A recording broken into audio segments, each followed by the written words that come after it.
key felt like a promise in her hand. Cold, heavy, and intricate, a piece of sculpted brass that whispered of a future she had fought for. For Ava Sterling, this wasn't just a key. It was a coronation. The key to the penthouse high above Manhattan. The key to a life draped in cashmere and diamonds. The key to the heart of Marcus Thorne. As she stepped into the private elevator, the silent ascent felt like a climb to her throne. She smoothed down her silk dress, the city lights painting fleeting constellations across her face. Tonight, she wasn't the other woman. She was the only woman. But some doors are not meant to be opened, and some thrones are already occupied. What she was about to find behind that penthouse door wasn't the future she'd been promised, but a devastating truth held in the hand of the one person she never expected to see. The Uber's hushed electric hum was a stark contrast to the frantic, triumphant symphony playing in Ava's chest. Each beat was a confirmation. You've made it. You've won. Outside, the rain-slicked streets of the Upper East Side reflected the city's indifferent glamour. But inside the car, Ava Sterling was the center of her own universe. She checked her reflection in the darkened screen of her phone. Her blonde hair, styled into a sleek, severe bob, framed a face that had been her greatest asset. Sharp cheekbones, full lips painted a defiant shade of crimson, and eyes the color of a stormy sea, eyes that had first captivated Marcus Thorne across a crowded art gallery 6 months ago. Her dress was a new acquisition, a deep emerald silk that clung to her frame like a second skin, a gift from Marcus. A dress for a queen, he had whispered into her ear last night, his voice a low, intoxicating rumble that still sent shivers down her spine. The dress had arrived by special courier this afternoon, nestled in a box so large it was an event in itself. Tucked into the tissue paper was the key. It wasn't a copy. It was heavy, ornate, with the Thorne family crest, a stylized T intertwined with a hawk, embossed at its head. "My private entrance," the note had read, scrawled in Marcus's impatient, powerful handwriting. "The key to your new home. Meet me there at 9 p.m. The wife is out of town visiting her sister in Connecticut. We have the weekend. We have forever." The wife, Isabella. Ava had never met her, but she had constructed a vivid image of the woman from Marcus's careless descriptions and a few stolen glances at society pages. A ghost at the feast of their affair. According to Marcus, Isabella was a relic of a life he no longer wanted. A woman content with charity luncheons and garden parties. A perfectly suitable partner for the public eye, but devoid of the passion and ambition he craved. "She doesn't understand me, Ava," he'd said, his hand tracing the curve of her jaw. "Not like you do." Ava believed him. She had to. She had staked her entire future on that belief.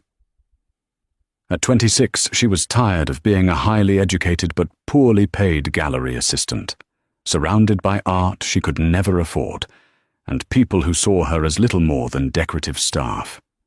Marcus wasn't just a lover. He was an escape. He was 50, the CEO of Thorne Global Properties, a titan of industry with a predator's smile and a portfolio that could swallow countries whole. He saw her, he said. He saw her fire, her intelligence. He was going to leave Isabella. The divorce was already in motion, his lawyers just ironing out the details to protect the family name. The penthouse was the first step. It was to be their sanctuary, the gilded cage where he would keep his beautiful, brilliant bird until she could fly freely as Mrs. Thorne. The car pulled up to the curb before a limestone behemoth on Fifth Avenue, a building that didn't just overlook Central Park, it commanded it. The doorman, a stoic man named George, whose face was as impassive as the gargoyles adorning the building's facade, gave a slight, almost imperceptible nod. Marcus had arranged everything. "Must go, Herr Sterling," George said, his voice a gravelly monotone as he held the heavy glass door open. He didn't need to ask. He had been briefed. The lobby was a cathedral of marble and gold leaf. It was silent, save for the distant hum of the city and the soft click of Ava's Louboutin heels on the polished floor. She walked towards the private elevator at the far end, the one Marcus had described. It required a special code, which he had sent via a disappearing message, followed by the brass key. As she ascended, the floors ticking by in a soft, digital chime, her heart hammered against her ribs. This was it. The culmination of 6 months of clandestine meetings in 5-star hotel suites, whispered promises over $1,000 bottles of wine, and a carefully orchestrated campaign to become indispensable to a man who had everything. She had outmaneuvered a woman with a 25-year history, a shared past, and 2 grown children. She had done it with her beauty, yes, but also with her wit and her unwavering belief that she deserved this. The elevator sighed to a stop. The doors slid open, not into a hallway, but directly into a private vestibule. Before her was a single, imposing door of dark mahogany. She took a deep breath, the air tasting of victory. She slid the heavy brass key into the lock. It turned with a satisfying, well-oiled thunk. The door swung inward on silent hinges, revealing the threshold of her new life. The first thing that hit her was the view, a wall of glass showcasing the glittering tapestry of Manhattan at night. The second was the scent. It wasn't Marcus's familiar Tom Ford cologne. It was something else. A subtle, elegant fragrance. White gardenias and something sharp like citrus. And the third thing she saw, standing by the window with her back to the city, was her. The wife.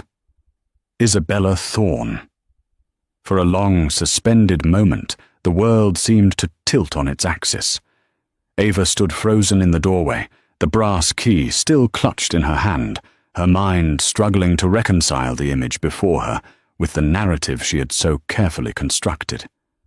This was not the woman she had imagined.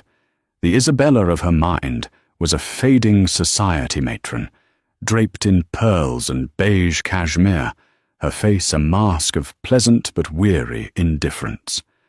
The woman standing before her was anything but. Isabella Thorne was tall and statuesque, dressed in a simple but exquisitely tailored black jumpsuit that bespoke a quiet, lethal elegance. Her dark hair was pulled back into a severe chignon, emphasizing the strong lines of her jaw and her high cheekbones. She held a crystal tumbler of what looked like whiskey, the ice clinking softly as she turned, not with a start, but with a slow, deliberate grace, as if she had been expecting the sound of the door all along. Her eyes, a deep, intelligent brown, met Ava's. There was no shock in them, no anger, just a calm, unnerving appraisal that made Ava feel suddenly cheap and exposed in her queen's dress. "Ava Sterling," Isabella said. Her voice was not the shrill cry of a wronged wife. It was low, measured, and carried an authority that filled the cavernous room. "You're punctual." Marcus always did appreciate punctuality. Ava's mouth went dry. Her carefully rehearsed lines, the mix of defiance and coy charm she had prepared for their inevitable first meeting, evaporated. What are you doing here?" she stammered, the words feeling clumsy and inadequate. "Marcus said you were in Connecticut." A small, humorless smile touched Isabella's lips. "Did he?" "Marcus says many things. It's one of his most predictable and, frankly, most boring qualities."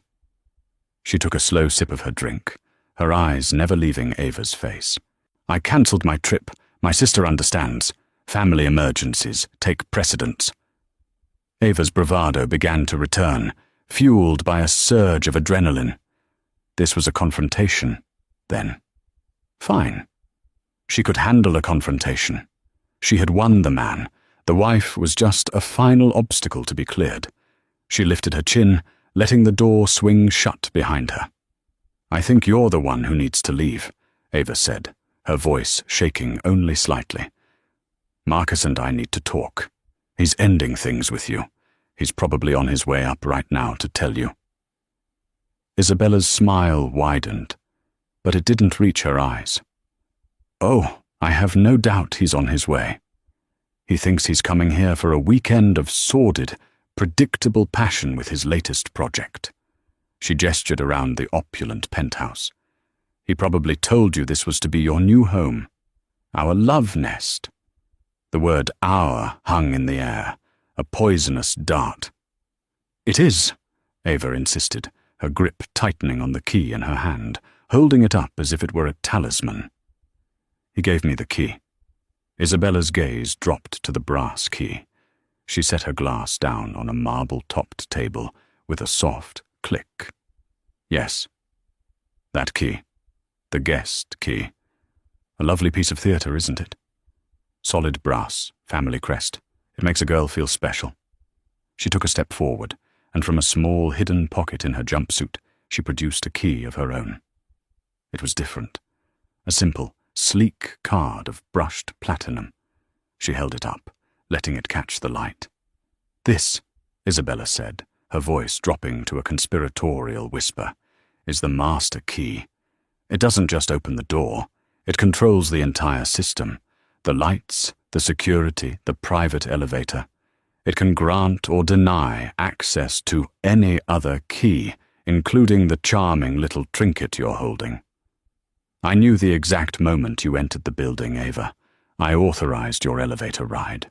I unlocked the door for you from my phone, a full 30 seconds before you even touched the lock." She paused, letting the weight of her words settle into the stunned silence. "You didn't walk into your new home. You walked into mine. And you entered because I allowed it." The blood drained from Ava's face. The silk dress suddenly felt like a costume for a play in which she had catastrophically misunderstood her role. The penthouse, which moments ago had seemed like a symbol of her triumph, now felt like a cage. The magnificent view of the city wasn't a backdrop for her new life. It was a silent audience to her humiliation. "Why?" Ava whispered, the fight draining out of her. "Why do this? To gloat? To throw me out yourself?" "Gloat?" Isabella let out a short, dry laugh. "Oh, darling, this is so much bigger than gloating. Gloating is for amateurs. This is about business." She retrieved her drink and gestured towards a pair of sprawling white sofas. "Please, sit. We have a great deal to discuss, and you'll want to be comfortable. Marcus won't be here for another 45 minutes. And trust me, you and I need to be on the same page before he arrives." Ava sank into the plush white sofa, her body feeling heavy and disconnected. The soft leather, which should have felt like the pinnacle of luxury, now seemed to swallow her whole. Across from her, Isabella settled into a matching armchair, the picture of serene, formidable control. For the first time, Ava noticed the details of the room, not as aspirational set dressing, but as extensions of the woman who commanded it. The art on the walls wasn't generic hotel lobby fare. It was a curated collection of powerful, challenging pieces. A fierce abstract by Helen Frankenthaler, a brooding sculpture by Louise Bourgeois. This wasn't Marcus's space. It was Isabella's. "You're wondering how I knew," Isabella began, swirling the amber liquid in her glass. It wasn't a question. "You're probably assuming a tearful phone call from a friend, a suspicious credit card bill, a lipstick stain on a collar. It's what he'd expect. It's what you'd expect. Marcus is a creature of cliché." She leaned forward, her eyes sharp and focused. "But I am not. I did not find out about you, Ava. I discovered you. There's a difference." Ava remained silent, her mind a whirlwind of confusion and dread. "Marcus and I," Isabella continued, "are partners in more than just marriage. The Thorne global brand is built on an image, but the Thorne family fortune is managed by the Beaumont Trust, my family's trust. I oversee the accounts, the investments, the acquisitions. Marcus is the face, the deal maker. I am an architect. I see every wire transfer, every invoice, every expense report." She paused, letting that sink in. 6 months ago, I noticed a discrepancy, a minor one, easily overlooked. An acquisition for our private art collection. A sculpture from a small but promising artist, purchased from the Bennett Gallery downtown. The price was inflated. Not by much, just enough to be suspicious. 15% over its market value. I made a quiet inquiry. The gallery confirmed the sale price, but the artist's representative confirmed the artist's much lower commission. The gallery had pocketed the difference. Not unusual, but the paperwork was routed through one of Marcus's personal holding companies, not the Foundation's official channels. It was sloppy. Ava felt a cold knot form in her stomach. The Bennett Gallery. Her gallery. She remembered the sale. A brash, wealthy new client had walked in, barely glanced at the art, and bought the most expensive piece in the room. His name was Marcus Thorne. He had asked for her by name. "That sloppy transaction was my first breadcrumb," Isabella said. So I started pulling the thread.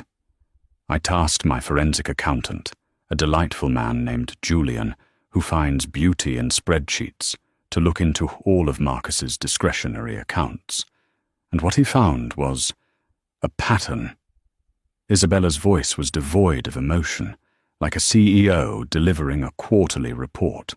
Inflated invoices, consulting fees paid to newly formed LLCs with no operational history, charitable donations that were funneled back into shell corporations.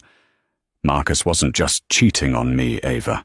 He's been systematically embezzling from our joint assets, from my family's trust.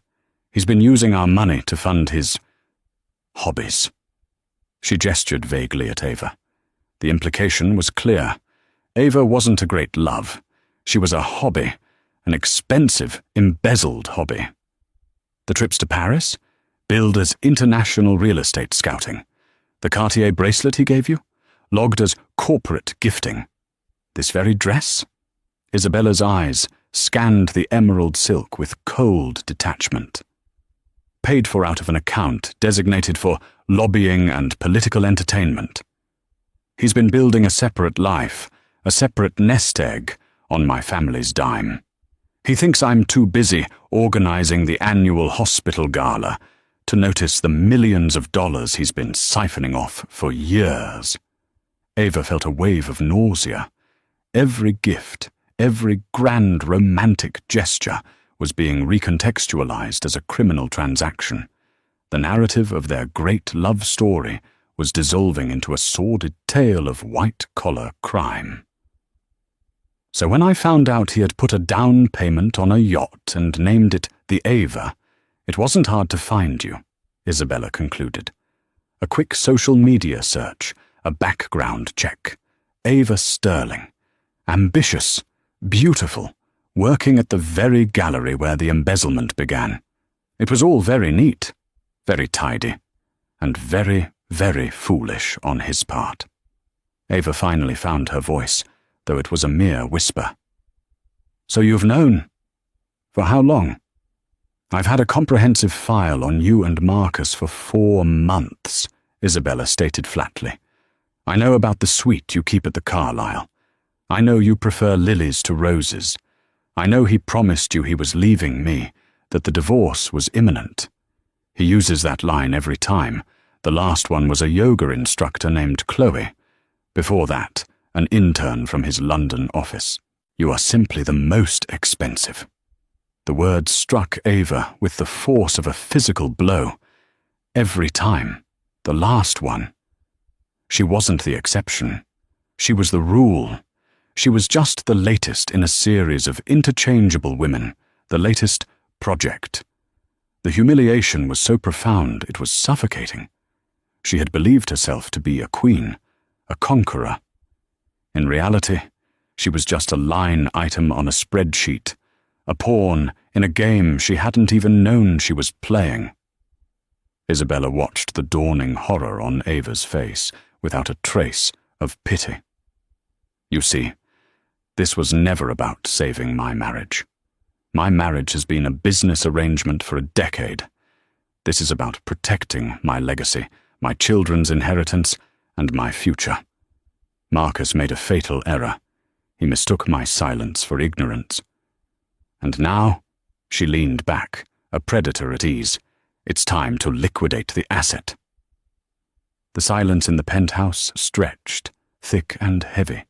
The only sound was the distant, mournful wail of a siren rising from the streets below. Ava felt as if she were trapped under glass, every illusion she had harbored about her life with Marcus being systematically shattered by the calm, relentless woman sitting across from her.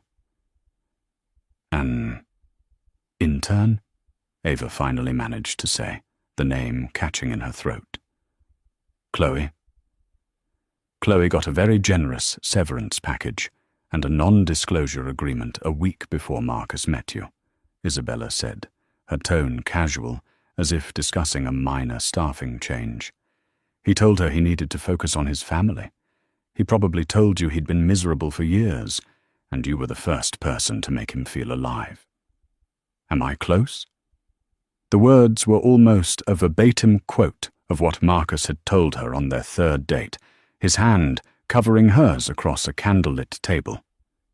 The intimacy of that moment now felt grotesque, a recycled performance for an audience of one.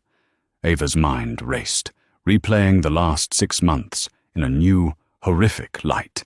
The sudden business trips where he was unreachable for hours. The times he had casually asked for her opinion on offshore banking or art as an investment. He wasn't confiding in her. He was using her, testing his lies, perhaps even subconsciously implicating her in his schemes, assuming she was too dazzled by the glamour to understand the substance. She remembered one evening, a month ago. They were in his study at his country house, a place she was only allowed to visit when Isabella was supposedly away. He was on the phone, arguing with someone about logistics and transparency. When he hung up, he was agitated. He had poured himself a large brandy and turned to her. "It's my wife's trustees," he'd grumbled. "Bean counters. They question every little thing. They don't understand that to make money, you have to spend money. To build an empire, you can't be afraid to bend the rules." He had framed it as a struggle between his visionary genius and their small-minded bureaucracy. He had made her feel like his sole confidant, the only one who truly grasped the pressures he was under. Now, Ava understood. He wasn't talking to his visionary partner. He was complaining to his embezzled asset about the very people who were closing in on him. He told me this penthouse was a new acquisition for the company," Ava said, her voice hollow as she tried to salvage some piece of the fantasy. "A corporate apartment he was going to take over for us." Isabella laughed, a genuine sharp sound this time. "My dear, I bought this penthouse with my own inheritance a decade ago, before Marcus's company even went public. It's in my name, and my name alone. He has no legal claim to it whatsoever. He brought you here, to my home, because the arrogance of men like Marcus is boundless. He truly believes he is the sun, and we are all just planets who revolve around him. It never occurs to him that one of the planets might just be a meteor, waiting for the right moment to strike." Isabella stood up and walked over to a sleek, lacquered credenza. She opened a drawer and pulled out a thin leather portfolio, placing it on the coffee table between them. She opened it. Inside were documents, photographs, and spreadsheets. Evidence, Isabella said simply. She slid a photograph across the table. It was of Marcus, laughing on a yacht. His arm was around a stunning redhead. The name on the boat's transom was clearly visible. The Serenity. This was taken 2 years ago. Serenity was Chloe's middle name, Isabella explained coolly. He sank it for the insurance money 6 months later, right before he had his lawyers draft the paperwork for the Ava. He's not just a cheat, you see. He's unoriginal. She pushed another document forward. It was a bank statement for a shell corporation registered in the Cayman Islands. It showed a transfer of $250,000 to another account. The date of the transfer corresponded to the day after Ava had mentioned she was looking to invest in a friend's tech startup. Marcus had offered to handle it for her, a grand gesture of support for her ambitions. He had taken her money. Ava stared at the paper, the numbers blurring through a sudden film of tears. It wasn't just the betrayal of the heart, it was the cold, calculated violation of her trust, her ambition, her very identity. He hadn't seen her as a partner. He had seen her as a mark. He used me, Ava whispered, the realization of a cold stone in her gut. All of it. It was all a lie. Yes, Isabella agreed, her voice softening for the first time, not with pity, but with a kind of weary acknowledgement. He used you. He used your ambition against you. He saw a smart, hungry young woman, and he knew he could sell you a story you desperately wanted to believe. He does the same thing in his business dealings. He finds the vulnerability and exploits it. It's how he built his empire. Ava looked up from the damning evidence, her own reflection staring back from the glossy surface of the table. The confident, triumphant woman who had walked in 45 minutes ago was gone. In her place was a fool, a beautifully dressed, hopelessly naive fool. The crimson of her lipstick now felt garish, the emerald of her dress like a brand. A new emotion began to bubble up through the humiliation and the heartbreak. Rage. A cold, pure fury directed not at the woman across from her, but at the man who had authored this entire charade. The man who was, at this very moment, on his way here, expecting to find his adoring mistress waiting to begin there forever. "What do you want from me?" Ava asked, her voice hard, the tears receding. Isabella closed the portfolio, a faint, calculating smile returning to her lips. "I told you, this is business. Marcus has leveraged himself to the hilt. He's being investigated by the SEC for insider trading, though he doesn't know the investigation is as advanced as it is. My testimony, along with the evidence from my accountant, will be enough to ruin his public reputation and freeze most of our joint assets. But to ensure he goes to prison, to truly dismantle his power structure so he can never touch my family's money or my children's future again, I need an inside witness." Isabella's dark eyes locked onto Ava's. "I need you." The offer hung in the air, audacious and terrifying. It shifted the entire dynamic of the room. This was no longer a confrontation between a wife and a mistress. It was a recruitment. Ava stared at Isabella, seeing her now in a completely different light. She wasn't just a scorned woman. She was a master strategist, moving her pieces across a board that Ava had never even seen. "You want me to do what?" Ava asked, her voice laced with disbelief. "Testify against him? Why would I do that? He'll destroy me." "He'll try," Isabella corrected her calmly. "His lawyers will paint you as a gold-digging harlot, a bitter, spurned lover. They will try to bury you in litigation and smear your name across every tabloid in the country. On your own, you would stand no chance." She leaned forward, her intensity palpable.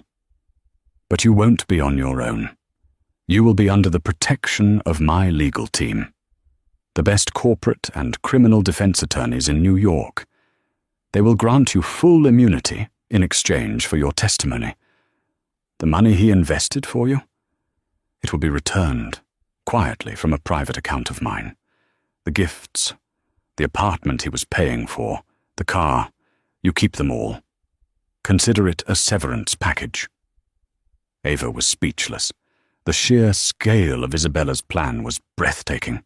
She had thought this evening was the climax of her own story, but she was merely a character in Isabella's meticulously plotted drama.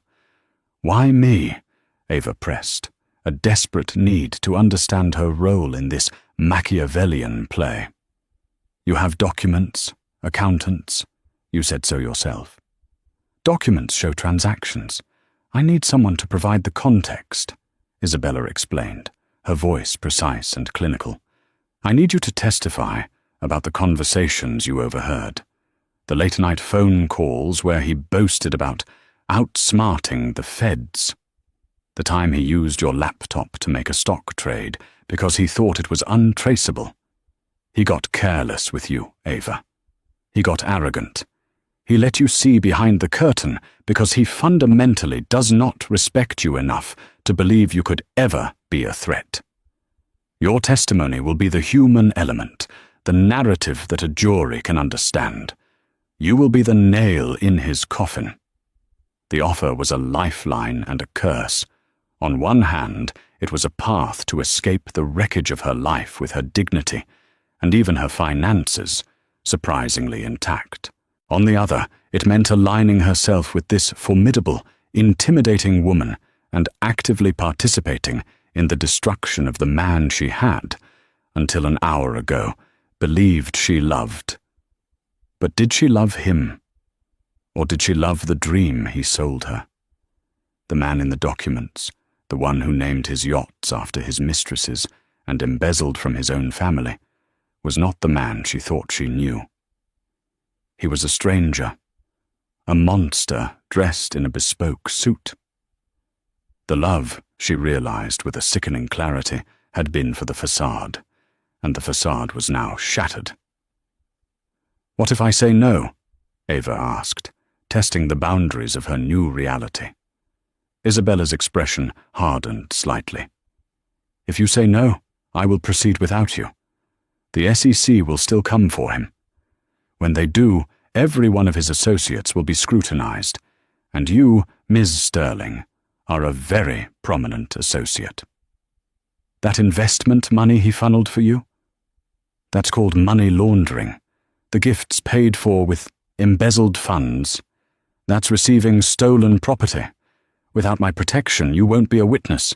You'll be a co-conspirator. You're a smart woman, Ava. You do the math. Your choice is between a comfortable, quiet new life somewhere far away from here, or a shared cell block with a yoga instructor named Chloe. The threat was delivered without heat, a simple statement of fact that made it all the more terrifying. Ava looked down at her hands, which were trembling. She had walked into this penthouse seeking power, and now she was utterly powerless. Her only move was to choose a side, and there was only one side that offered a future. She took a deep, shuddering breath, the scent of white gardenias and victory filling her lungs. What do I have to do? A slow, satisfied smile spread across Isabella's face. For now, you do nothing. You sit here, you look beautiful, and when Marcus walks through that door, you play the part he expects you to play. The loving, adoring mistress. You let him believe he is in control. You let him walk into the center of the web. Isabella glanced at the delicate Patek Philippe watch on her wrist. He'll be here in 5 minutes. He'll be surprised to see me, of course. He'll lie. He'll try to gaslight us both, to turn us against each other. It's crucial that you don't show your hand. Let me do all the talking. You just need to sit there and watch the show. Your only role tonight is to be the audience to his downfall. As if on cue, a soft chime echoed through the penthouse. The private elevator was ascending. "Showtime," Isabella whispered, picking up her glass of whiskey and taking a final, steadying sip. She looked every inch the queen on her throne, waiting for the court jester to make his final, fatal mistake. Ava's heart pounded in her chest, a frantic drumbeat signaling the start of the final act. The elevator doors slid open with a whisper, and Marcus Thorne strode into the penthouse. He was exactly as Ava remembered, yet somehow diminished in the harsh light of the truth. He was handsome, impeccably dressed in a dark grey suit that probably cost more than her car, his silvering hair perfectly coiffed. He held a bottle of vintage Dom Perignon in one hand and a velvet jeweller's box in the other. His face was lit with a confident, predatory smile, the smile he always wore when he was about to close a deal or begin a seduction. His eyes immediately found Ava on the sofa, and his smile widened. "There she is, my goddess in green," he began, his voice a low, intimate purr. He took 2 steps into the room before he froze. His gaze had shifted, finally landing on the figure in the armchair. Isabella. The transformation was instantaneous and astonishing. The confident smile evaporated, replaced by a flicker of panic, then a mask of cool, calculated composure. The titan of industry became a schoolboy caught with his hand in the cookie jar. "Isabella," he said, his voice tight. "What a surprise. I thought you were in Connecticut." "Plans change," Isabella replied, her voice smooth as silk. She didn't get up. She simply gestured with her glass towards Ava. "You have a guest, Marcus. Don't be rude." Marcus's eyes darted between the 2 women, his powerful brain whirring, trying to process the scene, to find an angle, a lie that would fit. Ava could almost see the calculations happening behind his eyes. "Ava, darling," he said, his voice regaining some of its practiced charm, though it was strained at the edges. "This is a misunderstanding. Isabella, my love, Ava is a business associate. We were finalizing the details of a new arts endowment for the foundation. I was just bringing a bottle to celebrate." He held up the champagne as if it were proof of his innocence. The lie was so bald, so insulting in its simplicity, that Ava almost laughed. A business meeting? In a silk dress at 10 p.m., with a key to his private penthouse? Isabella, however, remained perfectly composed. "An arts endowment? How wonderful. I manage the foundation, Marcus. Strange that I wouldn't be aware of a new endowment large enough to warrant a personal meeting in my home." She paused. "And the jewelry box? Is that a corporate seal for the new foundation?" Marcus glanced down at the velvet box in his hand, as if he'd forgotten it was there. He fumbled for a moment. "It's a gift, a corporate gift, for Ms. Sterling's gallery, for their cooperation." "How thoughtful," Isabella said, her voice dripping with irony. "Why don't you give it to her? Let's see this generous corporate gift." Cornered, Marcus walked stiffly over to Ava. He avoided her eyes, his jaw clenched. He thrust the box at her. "For the gallery," he muttered under his breath. Ava's hands trembled as she took it.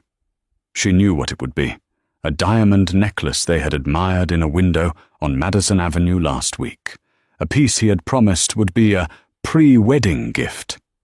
She flipped the lid open. There, nestled on a bed of black velvet, was the necklace, glittering under the penthouse lights. A beautiful, expensive lie. She snapped the box shut and placed it on the table with a sharp, definitive click. She looked at Marcus, truly looked at him, and for the first time she felt nothing. No love, no desire, just a vast, empty space where those feelings used to be. "That's enough theatre, Marcus," Isabella said, her voice cutting through the tension. She stood up, all pretense of civility gone. The game is over. I don't know what you're talking about, he blustered, trying to regain the offensive. You're being hysterical, Isabella. Whatever you think you know. I know about the shell corporations registered in the Caymans, Isabella interrupted, her voice like ice. I know about the inflated art invoices from the Bennett Gallery. I know about the consulting fees paid to a non-existent firm in Delaware. I know you've been embezzling from my family's trust for the better part of 5 years. Marcus paled. The color drained from his face, leaving him looking old and haggard. That's a ridiculous accusation. My forensic accountant, Julian, doesn't think so. The SEC doesn't think so either. They've been building a case against you for months, Marcus. Insider trading, wire fraud, money laundering. It's quite a list. You did this, he whispered, his eyes wide with a horrified realization. You tipped them off. I protected my family's assets, she corrected him. You were a liability, a bad investment that had to be cut loose. And like any bad investment, you have to be written off completely. He sank onto the edge of the sofa, the champagne bottle slipping from his grasp and rolling, unheeded, across the plush rug. You can't prove any of it. It's my word against yours. Not exactly, Isabella said, her gaze flicking to Ava. We have a witness. Someone you confided in. Someone who saw you making illicit trades on her laptop. Someone you were careless with, because you never imagined she could be anything more than a pretty distraction. Marcus's head snapped towards Ava, his eyes filled with a venomous betrayal. You? You spoke to her? He snarled, the charming facade completely gone, revealing the ugly, desperate man beneath. After everything I've done for you? I gave you everything. Ava finally found her voice. It was quiet, but it didn't tremble. You gave me nothing, she said, looking him directly in the eye. You gave me lies paid for with stolen money. You didn't give. You took. The finality in her voice seemed to break him. He buried his face in his hands, his broad shoulders shaking. The Titan was nothing more than a common thief, caught in the act. It's over, Marcus, Isabella said, taking her phone from her pocket. My lawyers have filed for divorce on the grounds of financial fraud and adultery. They've also filed an injunction to freeze all your personal assets, pending the federal investigation. The doorman has been instructed not to allow you back into the building after tonight. You'll be staying at your club. I suggest you call your lawyer. She looked at him one last time, with a mixture of contempt and finality. George and the security team are waiting outside the door to escort you out. Don't make a scene. You've caused enough embarrassment for one evening. With that, she turned her back on him, a gesture of ultimate dismissal. Marcus Thorne, the man who commanded boardrooms and built skyscrapers, sat broken in his wife's penthouse, utterly and completely defeated. The master of the universe had just learned that he was never in control at all. 6 months later, the autumn chill had given way to the biting cold of a New York winter. The city was a flurry of activity. But for the 3 people whose lives had irrevocably collided in that penthouse suite, the world had been remade. The fall of Marcus Thorne was swift and brutal. The story broke in the Wall Street Journal, a carefully orchestrated leak from Isabella's PR team. Titan of industry indicted for massive fraud scheme. The sordid details of his affairs were largely kept out of the mainstream press, overshadowed by the sheer scale of his financial crimes. Isabella had been right. His affair with Ava was a footnote in the much larger story of his greed. He was out on bail, awaiting a trial that everyone knew he would lose. His company was in ruins, carved up and sold off for parts. His name, once a symbol of power and success, was now synonymous with disgrace. He was a ghost haunting the city he once owned, his picture occasionally appearing in the tabloids, looking gaunt and defeated outside his lawyer's office. Isabella Thorne, however, had thrived. She had shed the name Thorne like an old skin and reverted to her maiden name, Isabella Beaumont. She had taken full control of the Beaumont Trust and her family's fortune. In a stunning power move, she had used her own capital to acquire the best assets from Marcus's collapsed company, rebranding them under a new, powerful Beaumont global entity. The society pages now portrayed her not as the wronged wife, but as a brilliant, ruthless businesswoman who had cut cancer out of her life and built an even stronger empire on its ruins. She was more powerful, more respected, and more feared than Marcus had ever been. She was, in every sense of the word, the master. And Ava Sterling, she was gone. As promised, Isabella's lawyers had protected her. She gave a quiet deposition to the SEC, her testimony the final, irrefutable piece of the puzzle. Her name was never mentioned in the press. The money Marcus had stolen from her was returned, along with a substantial sum that Isabella had termed a relocation and recovery bonus. Ava took the money and she ran. She left New York, left the art world, left the woman she had tried to become. She moved to a quiet coastal town in California, trading the glittering skyline of Manhattan for the endless horizon of the Pacific Ocean. She bought a small house with a garden and enrolled in a landscape architecture program at a local university. She had cut her blonde hair short and let it return to its natural brown color. She traded her silk dresses for jeans and comfortable sweaters. Some days, she would walk along the beach and think about the woman in the emerald dress who had walked so proudly into that penthouse. She felt a strange mix of pity and disdain for her. That woman had been so desperate for a life that was never hers, so willing to believe in a beautiful lie. Ava was learning to build a life that was real, a life that was her own. It wasn't as glamorous as the one she had chased, but it was honest.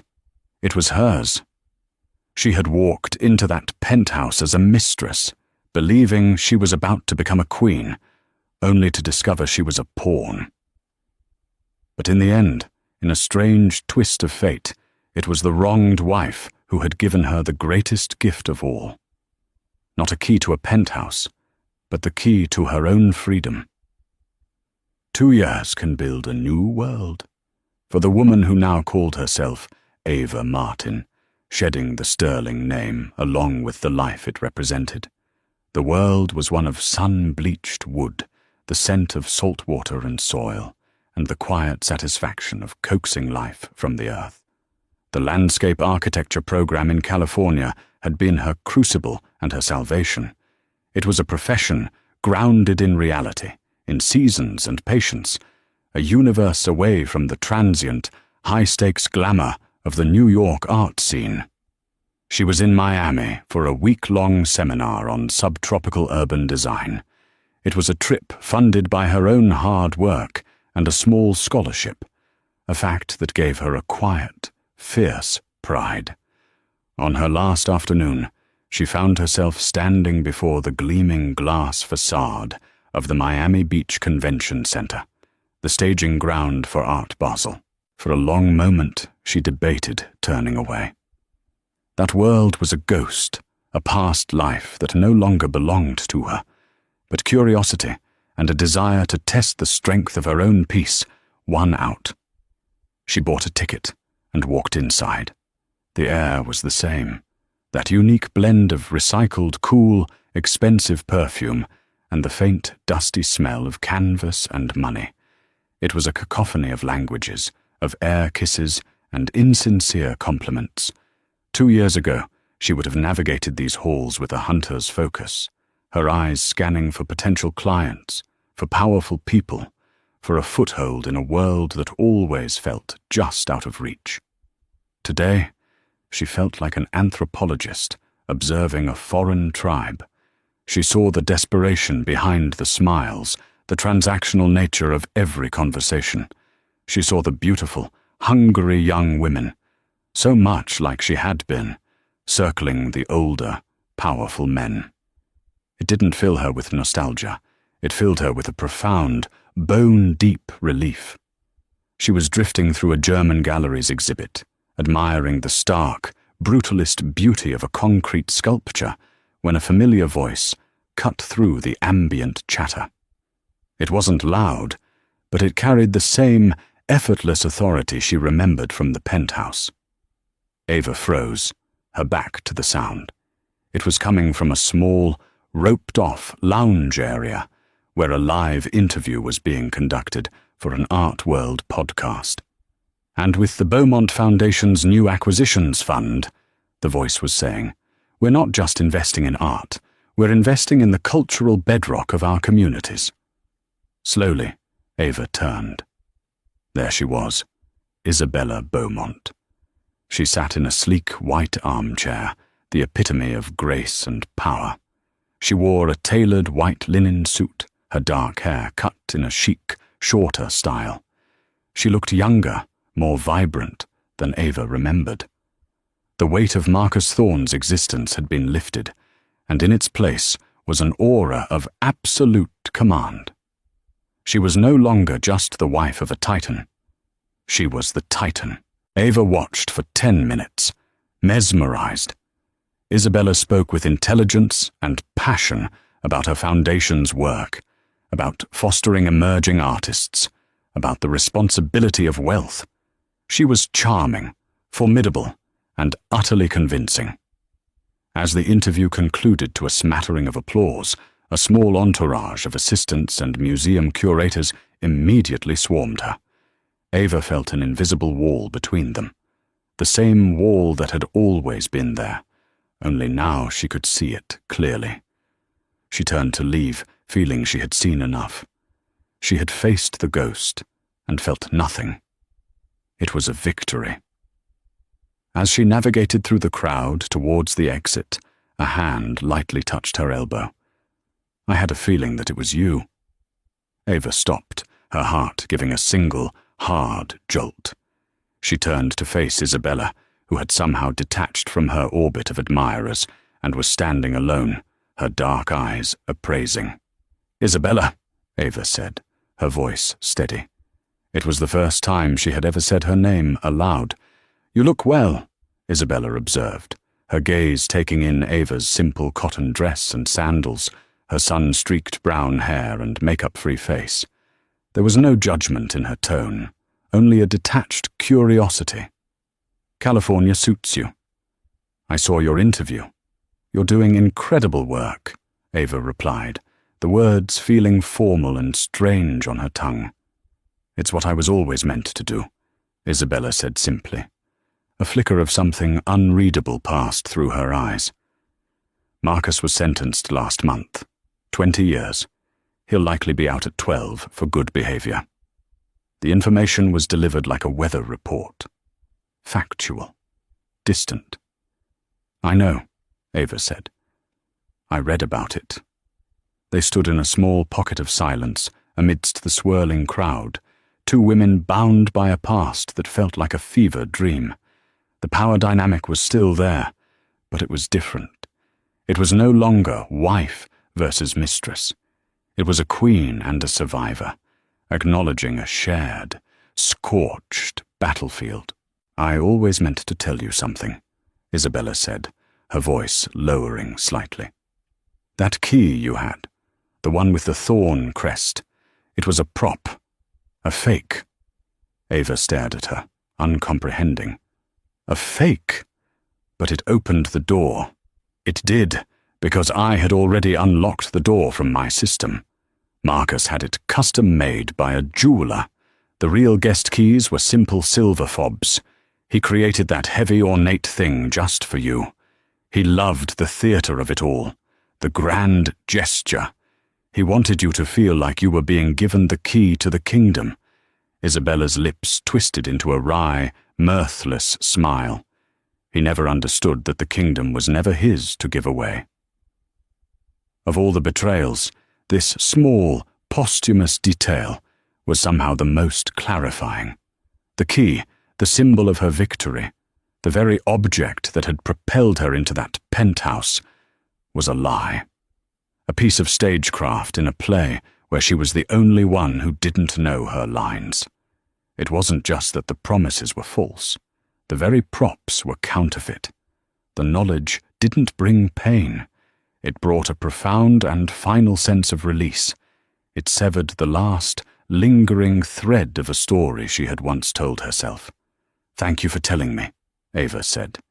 And she meant it. Isabella gave a slight, almost imperceptible nod. An assistant appeared at her elbow, whispering urgently. The world was calling her back. "Good luck with your gardens, Ava," she said. And then she was gone, disappearing back into the crowd, a queen returning to her court. Ava stood alone for a moment longer, the noise of the art fair fading into a dull hum. She thought of the fake key, the silk dress, the stolen money, the whole glittering, hollow facade. Then she thought of the California sun on her face, the feeling of rich soil under her fingernails, and the simple, honest beauty of a seed pushing its way towards the light. She had walked into that penthouse wanting a kingdom. She had walked out with something far more valuable. Herself. Turning her back on the world of art and lies, Ava Martin walked out into the bright, warm Miami sunshine, and for the first time felt completely and utterly free. And so, the story ends. Not with a bang, but with the quiet rebuilding of lives. It's a raw, unflinching look at how the lines between love, ambition, and betrayal can blur in the pursuit of power. We saw a woman, Ava, who thought she was winning the ultimate prize, only to find out she was just a disposable part of a much larger, more dangerous game. And we saw another woman, Isabella, who was underestimated and dismissed, rise from the ashes of betrayal, not as a victim, but as the architect of her own powerful destiny. This story is a reminder that the truth is often far more complex than it appears. And sometimes the greatest power comes not from opening a door, but from knowing which keys to hold. If this story of shattered illusions and unexpected alliances captivated you, please let us know in the comments below. What did you think of Isabella's ultimate move? Could you sympathize with Ava's journey? Your engagement helps our channel grow and bring you more compelling stories like this one. Don't forget to hit the like button, share this video with someone who loves a good drama, and most importantly, subscribe to our channel and turn on notifications so you never miss our next story. Thank you for listening.